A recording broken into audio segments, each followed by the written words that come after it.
In this video, we'll tell you, do you really have a soul or not? So stay tuned and keep watching till the end.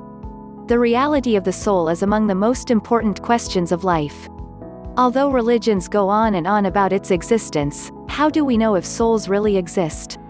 A string of new scientific experiments helps answer this ancient spiritual question. The idea of the soul is bound up with the idea of a future life and our belief in a continued existence after death. It's said to be the ultimate animating principle by which we think and feel, but isn't dependent on the body. Many infer its existence without scientific analysis or reflection. Indeed, the mysteries of birth and death, the play of consciousness during dreams or after a few martinis, and even the commonest mental operations such as imagination and memory suggest the existence of a vital life force and a non-vital that exists independent of the body. Yet, the current scientific paradigm doesn't recognize this spiritual dimension of life.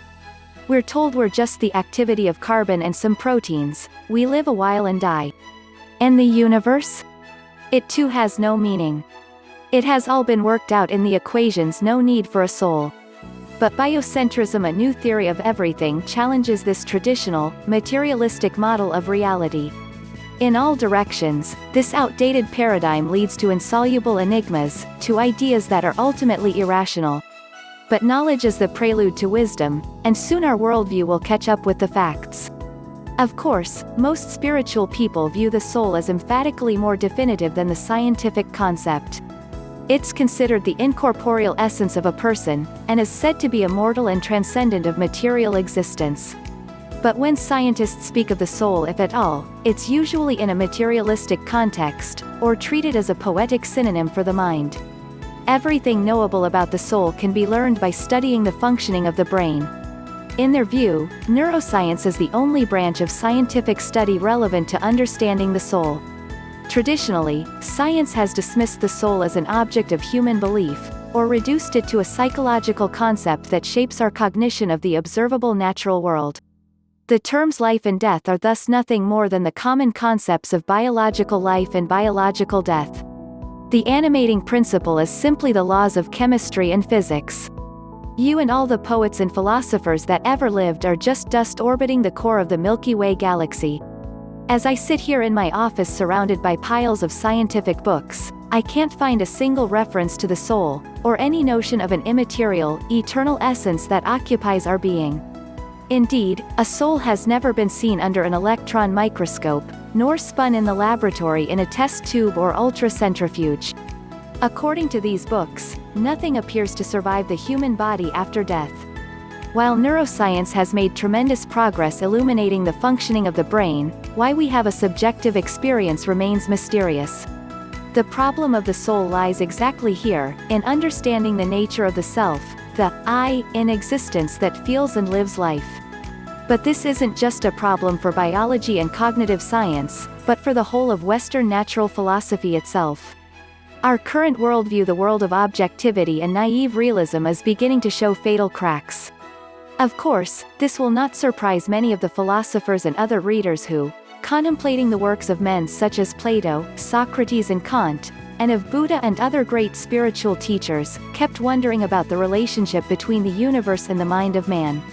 Recently, biocentrism and other scientific theories have also started to challenge the old physico-chemical paradigm, and to ask some of the difficult questions about life.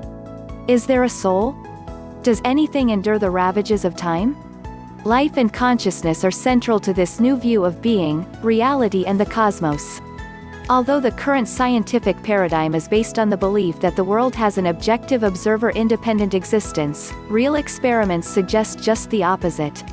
We think life is just the activity of atoms and particles, which spin around for a while and then dissipate into nothingness. But if we add life to the equation, we can explain some of the major puzzles of modern science, including the uncertainty principle, entanglement, and the fine-tuning of the laws that shape the universe. Consider the famous two-slit experiment. When you watch a particle go through the holes, it behaves like a bullet, passing through one slit or the other. But if no one observes the particle, it exhibits the behavior of a wave and can pass through both slits at the same time.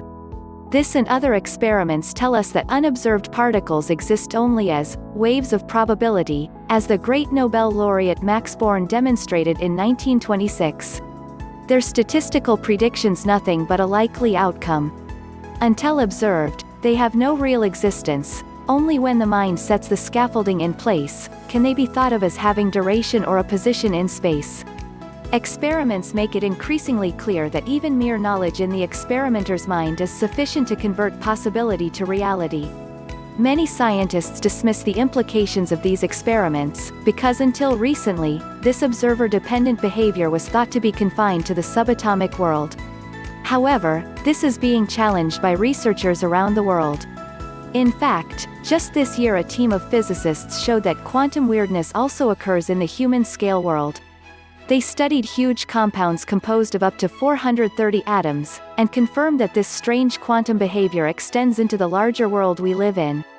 Importantly, this has a direct bearing on the question of whether humans and other living creatures have souls. As Kant pointed out over 200 years ago, everything we experience, including all the colors, sensations and objects we perceive, are nothing but representations in our mind. Space and time are simply the mind's tools for putting it all together.